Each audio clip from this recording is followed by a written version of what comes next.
다시 한번 서로 새해 인사하십시오. 새해 복 많이 받으십시오. 우리나라 스토리 두 번 있어서 구정 때까지도 계속해도 좋을 것 같아요.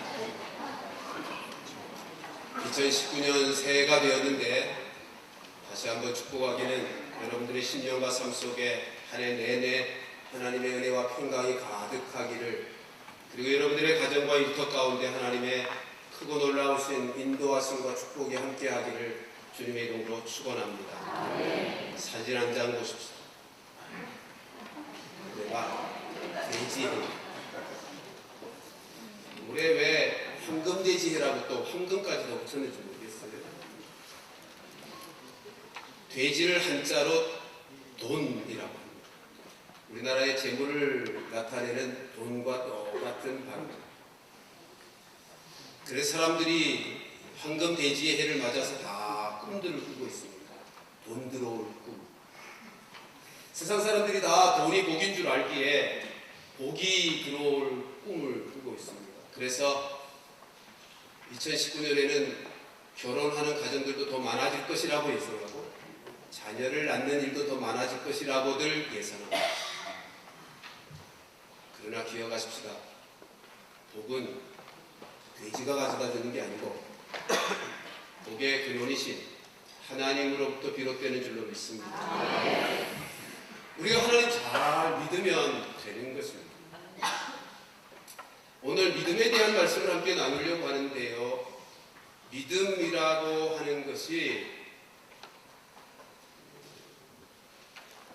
오해가 많아요. 그래서 먼저 이런 말씀 좀 드리고 싶어요. 여러분들이 돼지해를 맞았는데 돼지에 대해서 잘 아시는지요? 돼지에 대한 오해들이 일반적으로 참 많더라고요. 가장 흔한 오해가 돼지는 더러운 짐승이다 라는 오해. 여러분, 그건 정말 큰 오해예요. 돼지, 우리가 그렇게 더러운 것은 돼지가 속성상 더러운 짐승이기 때문이 아니고 우리를 사람들이 청소를 안 해줘서 더러워요. 돼지는요, 자기의 잠자리에 배설하는 법이 없어요. 새끼도 그렇답니다. 기질같이. 또 하나의 오해는 돼지는 IQ가 지능이 낮다라고들 생각합니다. 그냥 먹을 것만 주면 꿀꿀거릴 것이라고 생각하는데, 여러분, 돼지는 모든 짐승 중에 최고의 지적 능력을 가지고 있답니다. 개보다도 뛰어나고요, 원숭이보다도 뛰어나다. 그게 동물학자들의 주장입니다.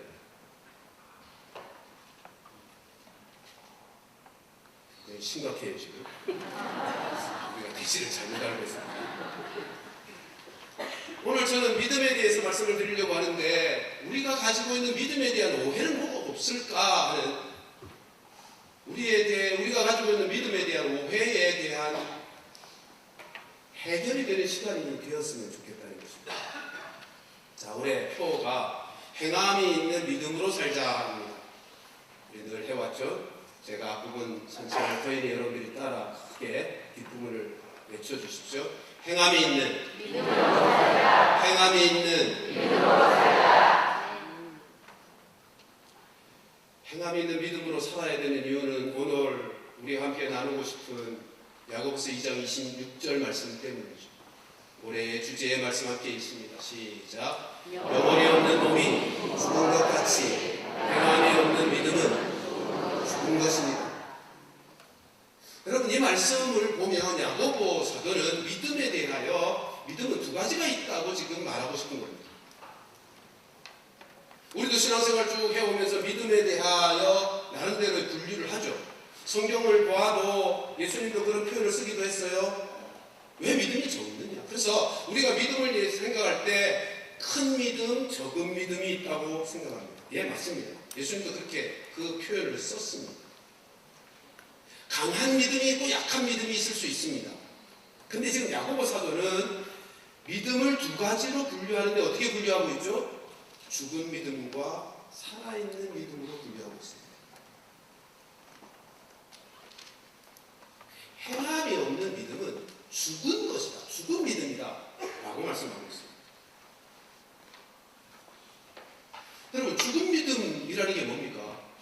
다른 말로 바꾸면 가짜 믿음이라는 거죠. 그러니까 야고보 사도는 지금 믿음을 둘로 구분하는데 죽은 믿음과 살아있는 믿음, 진짜 믿음과 가짜 믿음을 분류하고 있는 것입니다. 이렇게 분류하는 기준이 뭡니까?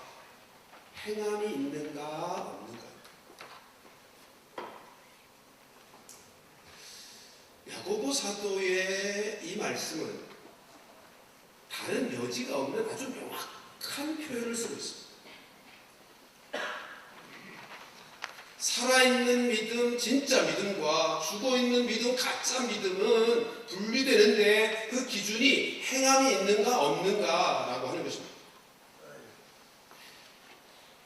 2장 17절 말씀은 더 확실하게 이렇게 표현해 줍니다. 이와 같이 행함이 없는 믿음은 그 자체가 죽은 것이다. 그러니까 행함이 없는 믿음은 그 자체가 죽은 것이니까 믿음이라고 할 수가 없는 것이라는 거예요. 그 자체가 죽어 있는데 그게 어떻게 믿음이라고 할 수 있겠습니까?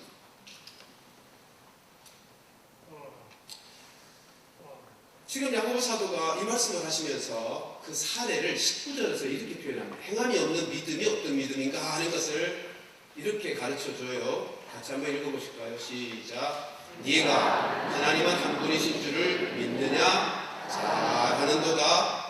귀신들도 믿고 떠느니라. 여러분, 이 말씀 19절의 말씀의 분위기는 이런 거잖아요. 네가 하나님 한 분이신 줄을 믿어? 잘하고 있네. 잘하는도다는 조롱하는 분위기. 왜냐하면 뒤에 나오는 표현을 보세요. 귀신들도 믿고 떠느니라. 여기 떤다는 말은 두려워서 떠는 것을 말해요.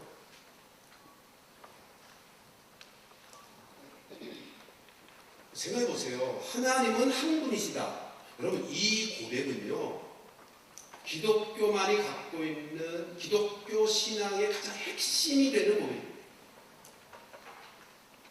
하나님은 한 분이시다라고 하는 이 고백의 내용은 하나님만이 참된 신이시다는 고백이거든요. 여호와 하나님만이 참된 신이시고 이 세상의 모든 신은 다 거짓이다. 그 말이에요. 그러니 이 고백이야말로 우리 기독교 신앙에 있어 핵심 고백 아닙니까? 근데 이렇게 야고보가 말씀하고 있습니다. 네가 하나님이 한 분인 줄을 믿어? 잘하고 있네. 야, 그런 믿음은 귀신들도 믿어. 왜 이렇게 말하는 거죠? 아까 말씀드린 것처럼 행함이 없는 믿음이기 때문에. 그럼 행함은 없으면서 이 최고의 고백을 가진 믿음이라는 게 도대체 어떤 믿음이에요? 지식적인, 지식적인. 여러분, 귀신은 믿고 떨어요. 근데 귀신이 안 하는 게 있죠. 하나님이 한 분이시고 그분만이 참된 신이신 것 귀신들은 다 알아요. 그런데도 귀신이 할 수 없는 것, 안 하는 것 있어요. 그게 뭐죠? 하나님께 순종을 안 하는 것. 순종에 행함이 없는 거예요.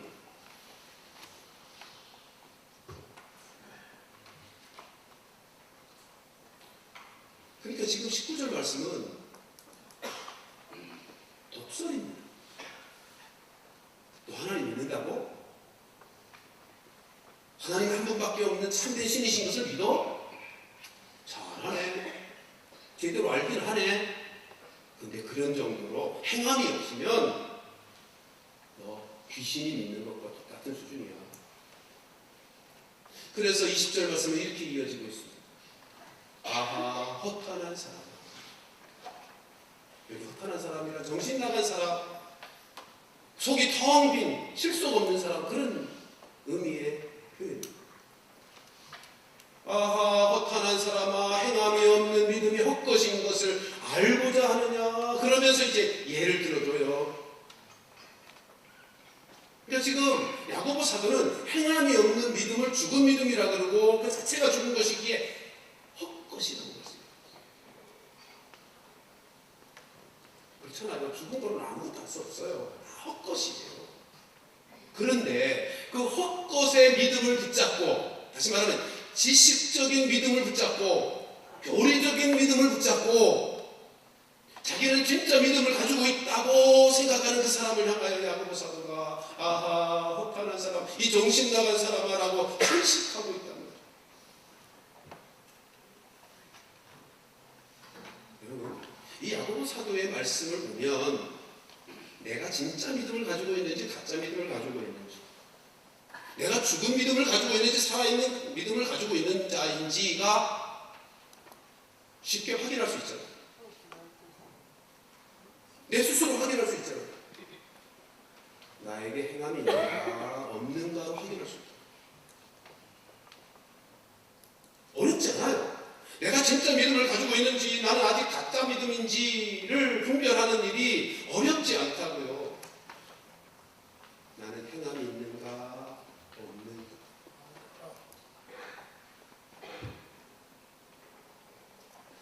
18절 하반절에 보면 이런 표현이 있습니다. 나는 행함으로 내 믿음을 너에게 보여주리라. 18절 하반절에 나오는 말씀. 그러니까 생각해보세요. 믿음이라는 것은 눈에 안 보이잖아요. 나 믿음 있어 그래도 그건 눈에 보이는 게 아니에요. 근데 행함은 눈에 보이잖아요. 근데 그 믿음이 살아있는 믿음이면 행함으로 나타나 보여진다는 거예요. 틀림없습니다. 믿음은 눈에 안 보이지만 그 믿음이 진짜 믿음이고 살아있는 믿음이면 행함이라고 하는 것을 통해서 드러난다. 그럼 우리가 어떻게 믿음을 가지게 되죠? 구원받는 믿음, 진짜 믿음을 어떻게 가지게 되나요? 로마서 10장 17절 말씀을 보면 믿음은 들음에서 나오며, 그죠? 들음으로 말미암고, 들음은 그리스도의 말씀으로 말미암느니라라고 되어 있어요. 하나님의 말씀을 들어요. 그래서 우리 안에 믿음이 생긴다고요. 근데 로마서 10장 10절에서는 뭐라고 말씀하느냐면 마음으로 믿어 의에 이르고 입으로 시인하여 구원에 이른다. 그러니까 말씀이, 하나님의 말씀이 살아있는 생명의 말씀이잖아요. 그 말씀의 씨앗이 들릴 때 그 들린 말씀이 마음까지 이르러서 마음에서 믿어지면 입으로 시인되고 그래서 구원을 받게 되는 거예요. 자, 그런데 아까 우리 19절에서 하나님은 한 분이신 것을 네가 믿느냐라고 할 때 그 고백, 입술의 고백이잖아요. 그러니까 입술의 고백에는 두 가지가 있을 수 있는 거예요. 하나는 마음으로 믿어 나오는 고백이 있어요. 근데 또 하나는 지식에 머무르는 고백이 있고,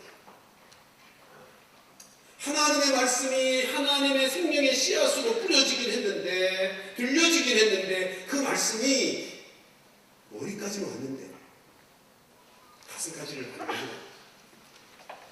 전인격으로 믿어지지는 않는 거예요. 지식으로는 동의가 되는데 마음으로는 믿어지지가 않는 거예요. 그래 그런 말들을 하죠. 세상에서 가장 먼 여행이 어디냐, 무엇이냐, 머리에서 닿습니다.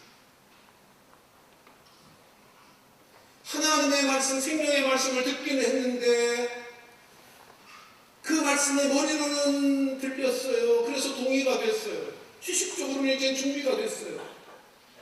그래서 고백을 해요. 여러분, 마음으로 믿어지면 반드시 행함으로 나오게 돼 있어요. 마음으로 믿었다는 것은 우리의 전인격이 실린 확신이거든요.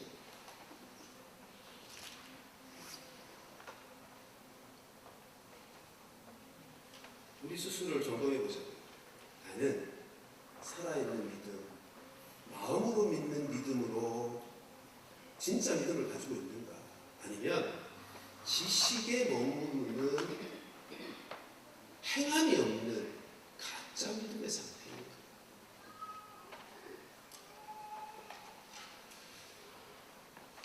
알고자 하느냐 그랬죠? 20절에서 알고자 하느냐? 라고 하면서 지금 야고보 사도는 행함이 진짜 믿음, 살아있는 믿음의 행함이 있다는 것을 아브라함의 생애를 통해서 소개합니다. 21절, 22절 말씀을 같이 이어서 읽겠습니다. 시작. 우리 조상 아브라함이 그 아들 이삭을 제단에 바칠 때에 행함으로 의롭다 하심을 받은 것이 아니냐. 네가 보거니와 믿음이 그의 행함과 함께 일하고 행함으로 믿음이 온전하게 되었느니라. 아멘. 여러분 22절 말씀 잘 보십시오. 네가 보거니와, 내가 이제 아브라함 얘기를 해놓고는 네가 알잖아. 믿음이 그의 행함과 함께 일하는 거예요. 두 가지를 말씀해요. 믿음이란 행함과 함께 일한대요. 그러니까 믿음과 행함은 개념상은 구분되는지 모르지만 우리의 신앙생활 속에는 하나인 거예요. 이게 분리되지 않아요. 믿음 따로 있고 행함 따로 있지 않다는 거예요. 믿음과 행함은 함께 하는 거래요. 이게 따로 노는 게 가짜인 거예요. 믿음과 행함이 함께 일해요. 그리고 그 다음 두 번째 보세요. 행함으로 믿음이 온전하게 된대요. 이 부분에서 이제 여러분들이 믿음이 뭔가를 오해하면 안 돼요. 바르게 이해해야 돼요. 이 표현에서 보세요. 믿음이 온전하게 되는데, 그러니까 믿음이라는 건 처음부터 온전케 되는 게 아니고 온전케 되는 과정이 있다는 말이잖아요. 무엇으로? 행함. 믿음이라고 하는 것은 내가 믿습니다라고 하는 순간 다 완성되는 게 아니란 말이에요.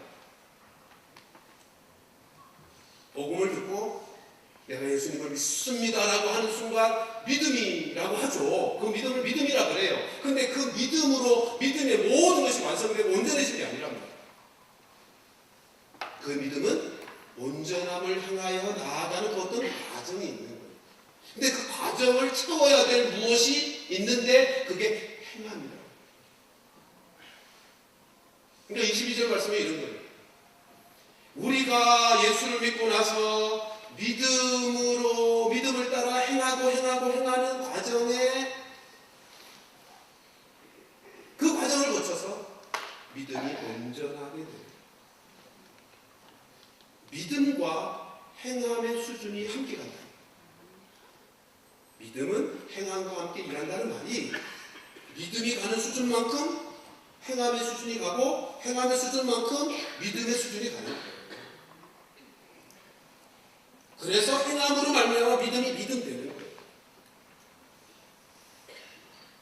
믿음에 대해서 이 진리를 잊지 마십시오. 아브라함의 예를 생각해 보시라는 거예요. 아브라함이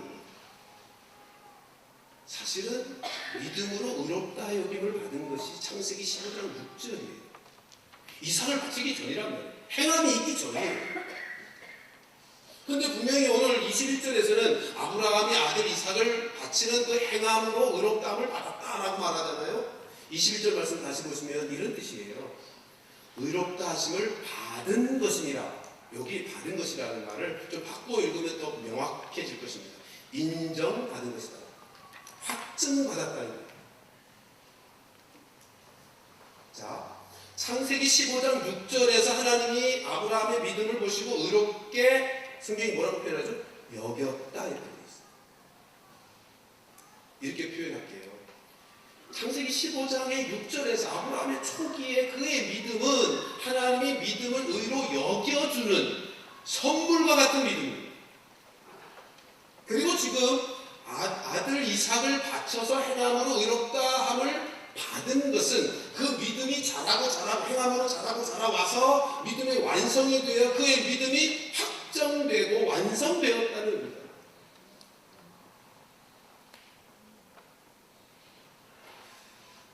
그래서 23절에 이렇게 말씀하는 겁니다.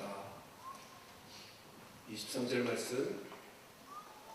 이에 성경에 이른바 아브라함이 하나님을 믿으니 이것을 의로 여기셨다는 말씀이 여기까지는 창세기 15장 6절. 그죠?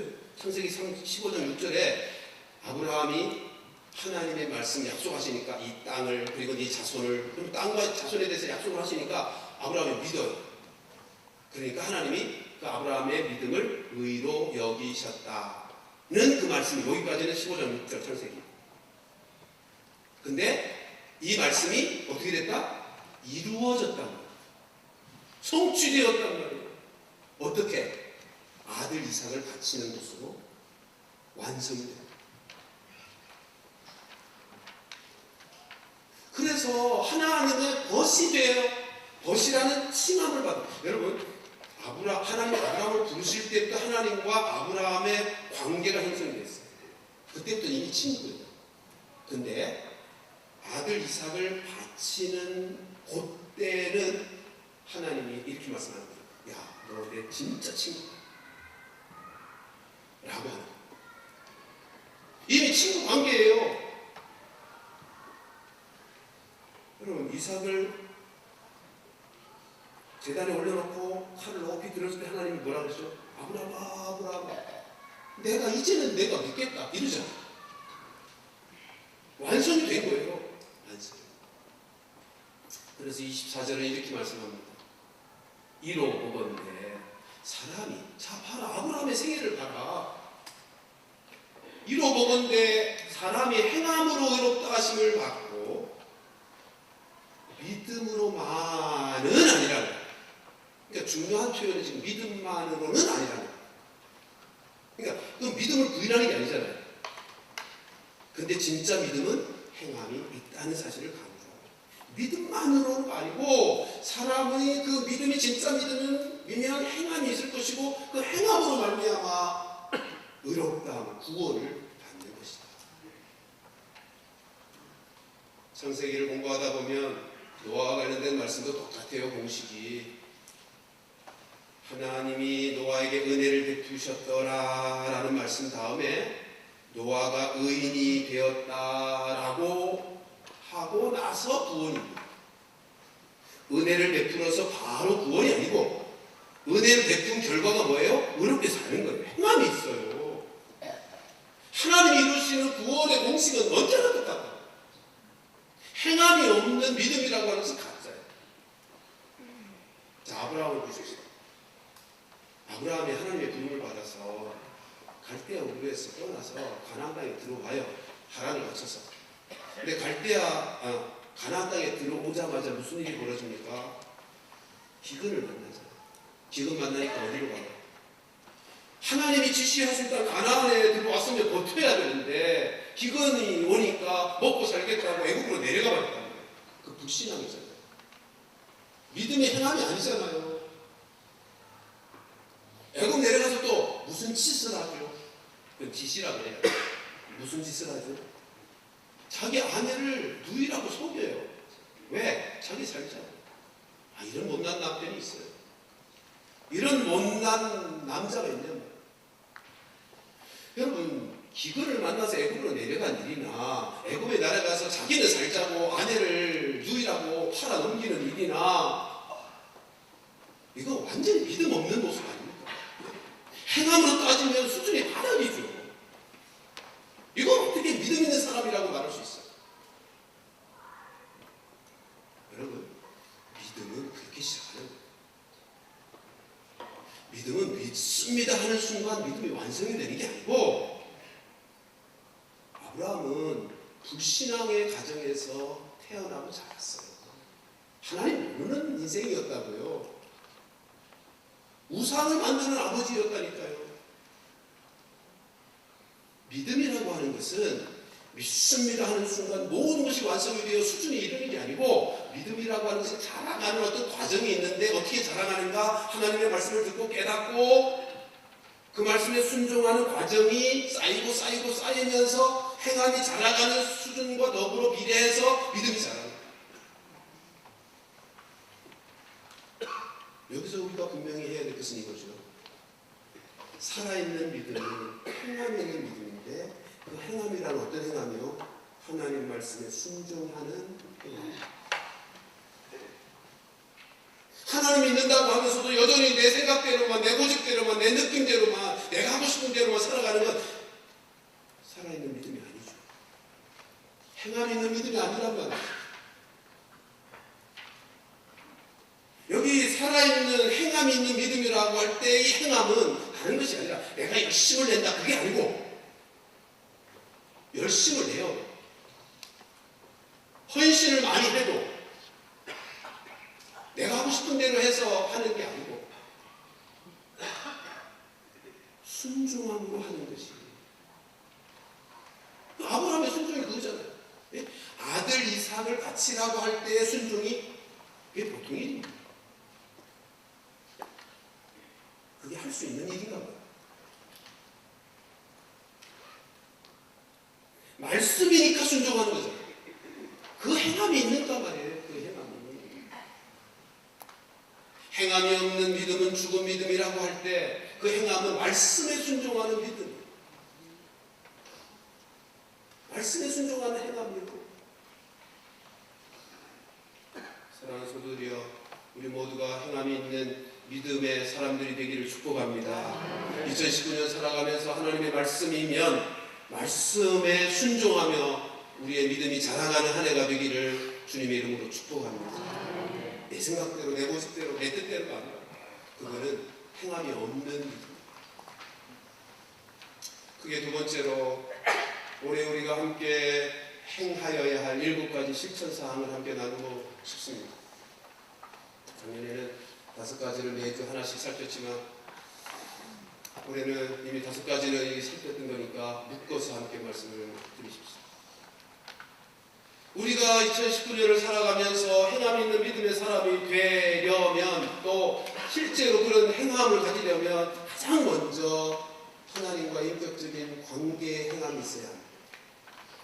네? 하나님과 인격적인 관계의 행함이 먼저예요. 그 첫 번째가 뭐죠?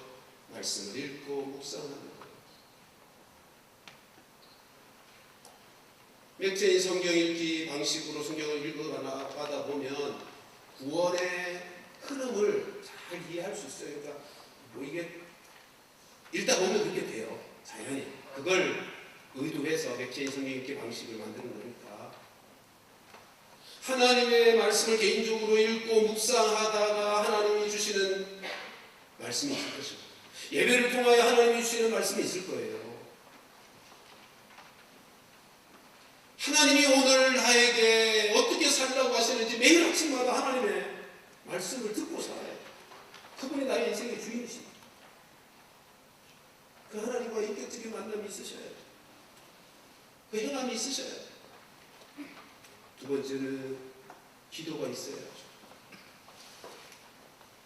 하나님이 주시는 말씀이 내 힘으로는 살 수 없는 것이니 깨닫게 하신 말씀, 그렇게 살아갈 수 있게 은혜 달라고, 지혜 달라고, 능력 달라고, 힘 달라고 기도해야 할 것이고, 또 우리로 기도하게 하시는 가정과 교회와 민족을 위한 중보기도도 해야 할 것이고, 또 올해는 특별히 우리에게 맡기신 비전센터 건축을 위해서도 10분의 기도이지만 꼭 빼놓지 말고 기도하십시오.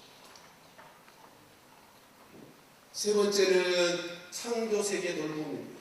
매일 하십시오. 이미도 작년에 제자도 존 스토트 목사님의 제자도 책의 주제들을 함께 말씀을 나누면서 살폈지만 정말 이 시대에 그저 세상 사람들도 환경운동 잘하는데 우리는 사명을 받은 자들이잖아요. 창조하신 세계를 돌보라고 사명을 받은 자들이잖아요. 지구 환경을 위해서 누구보다도 그리스도인들은 환경주의자가 되어야 돼요. 그러니까 과소비주의고요, 일회용주의고요, 비닐을 하나 사용하는 것도 좀 생각하고요. 우리 그렇게 살죠. 네? 올해 우리가 살아가는 모든 삶의 자리에서 환경을 잘 지켜내고 하나님이 명하신 바 창조 세계를 하나님의 나라로 만드는 일에, 로마서에서는 탄식한다 그러잖아요. 하나님의 아들들이 나타나기를. 근데 우리가 하나님의 아들들로 나타났잖아. 그럼 우리가 책임을 져야죠. 네 번째는 매주 한 번씩 착한 일 하는. 마태복음 5장 16절에서 너희의 착한 일로 저들이 하나님께 영광을 돌릴 것이다 라고 말씀하잖아요. 네? 착한 일을 하는 것이 빛과 소금 되어 세상에서 살아가는 삶의 모습입니다. 작년에 이 실천 사항 때문에 여러 성도들이 저한테 고백했습니다. 목사님, 이거 의식하며 살면서 제가 그래도 좀 나은 사람이 됐어요. 그러더라고요. 전에 같으면 창문 딱 열고 운전하다가 야 그러고 할 텐데 착한 일, 그러니까 이게 달라져요.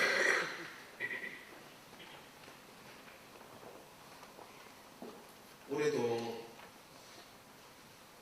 베드로 사도가 가르치는 바대로 우리 선한 양심을 가졌잖아요. 거듭난 양심을 가졌잖아요. 그 거듭난 양심으로, 거듭난 생명으로 선한 삶을 살아가요. 네 번째, 다섯 번째가 올해 새롭게 하는 거죠. 성교세계 돌봄과 다섯 번째, 가족들과 영적 나눔의 시간을 갖는 것입니다. 제가 올해 가장 힘써서 감당할 목회 영역입니다.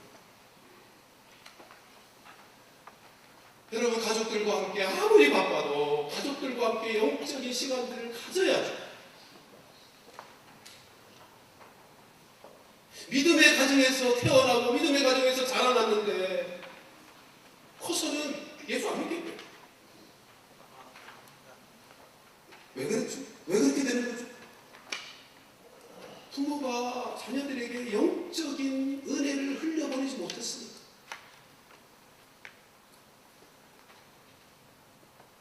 요즘은요, 등록하는 분들 중에 저 모태신앙인이에요. 그런 분이 많아요. 근데 긴 방학을 했었어요. 라는 고백하는 분들이 꽤 많아요.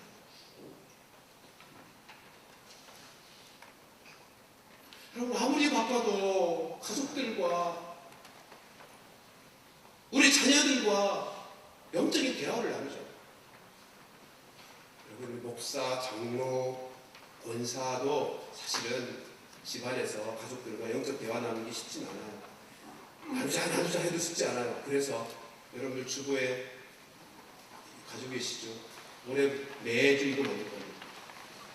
이게 가족들과 영적 대화를 나눌 수 있는 도구로 만들어 드리는 것입니다.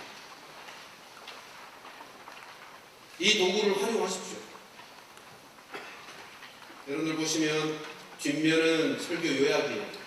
나눔을 이걸 가지고 하라는 얘기가 아니고 이건 나누기 위해 여러분들이 다시 한번 내용을 잘 소화시키라고 정리해 드리는 거고요. 1번, 2번, 3번 있죠. 아주 단순하게 여러분들에게 도구를 드릴 것입니다. 어떤 것은 게임을 드리기도 할 것이고요. 어떤 것은 좋은 질문을 만들어 드리기도 할 것이고, 다양한 방법으로 우리 교육자들이 아주 머리 싸매고 이걸 작업을 해야 될 일인데요. 1번 보면 이렇게 있죠. 올해 표어가 행함이 있는 믿음으로 살자라, 줄여서 행하자. 삼행시 지어보자는 거예요. 여러분, 이건 자녀들과도 얼마든지 할 수 있잖아요. 이 가족끼리 자녀들과 영적 대화를 나누게 하기 위해서 올해는 전부서가 똑같은 본문, 똑같은 내용의 설교가 이루어질 것입니다. 적어도 2주전에 제 설교가 완성이 됩니다. 그리고 우리 부교육자들과 함께 모여서 그 설교를 나누고 말씀 나누는 카드를 만들 것입니다. 그래서 아이들에게 맞는 설교를 또 우리 부교육자들이 다 만들 것입니다. 그러니까 본문과 내용이 똑같습니다.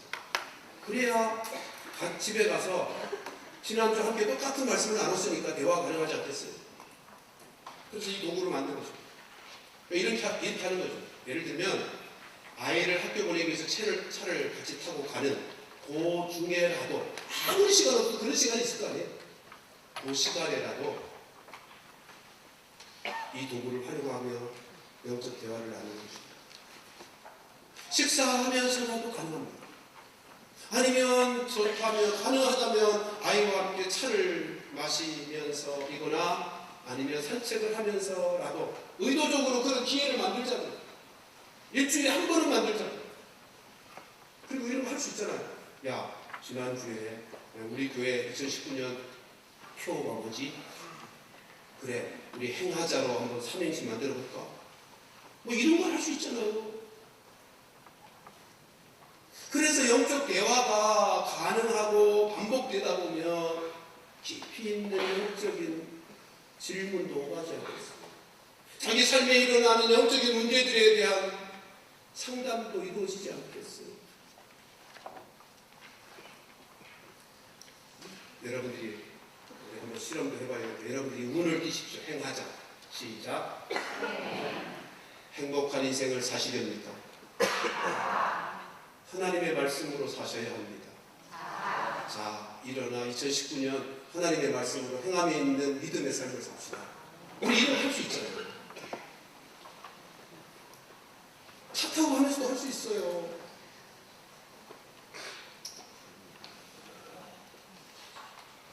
우리가 인생 살면서 가장 힘쓰고 애써야 될 것이 있다면 우리의 자녀들이, 우리의 다음 세대가 하나님의 사람이 되어야 하는 거잖아요.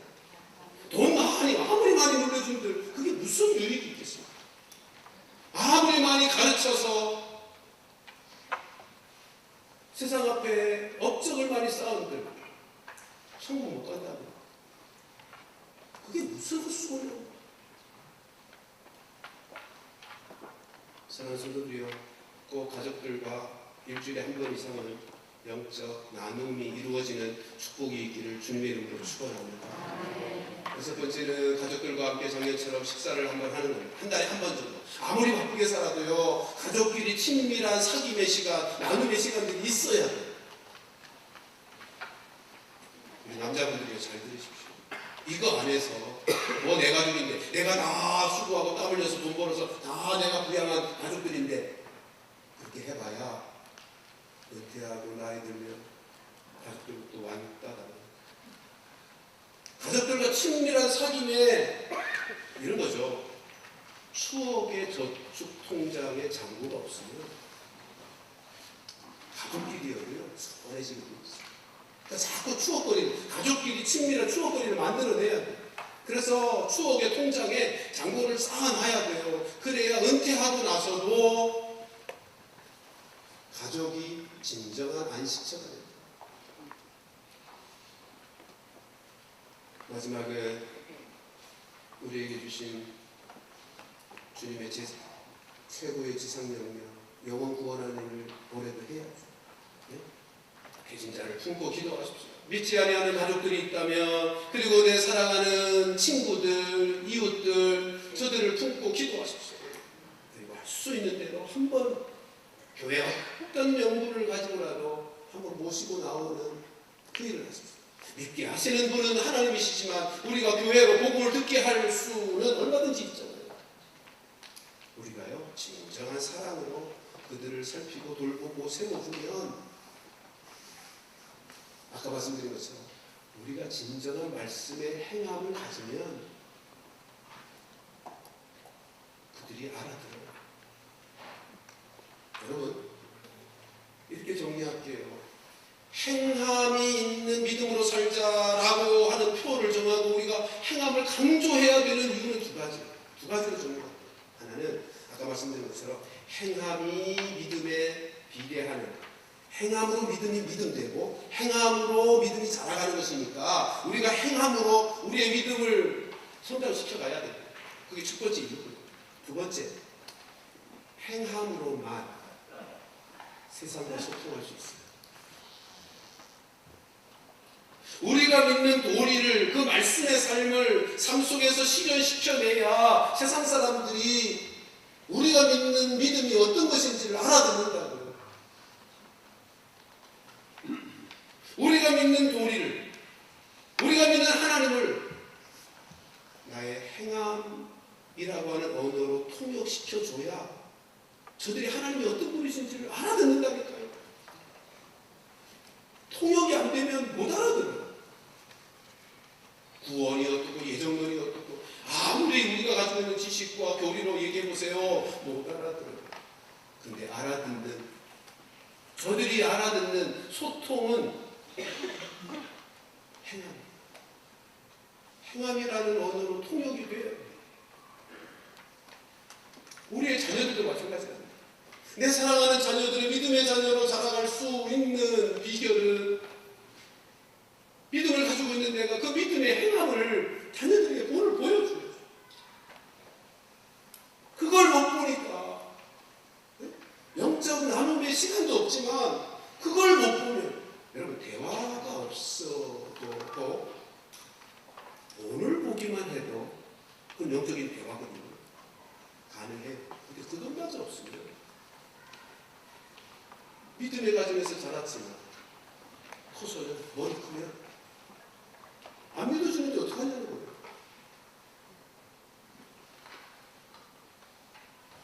사랑하는 성도들이여, 2009년에는 우리 모두가 행함이 있는 믿음의 삶을 살아낼 수 있기를, 그런 은혜 하나님께서 우리에게 허락해 주시기를 주님의 이름으로 축복합니다.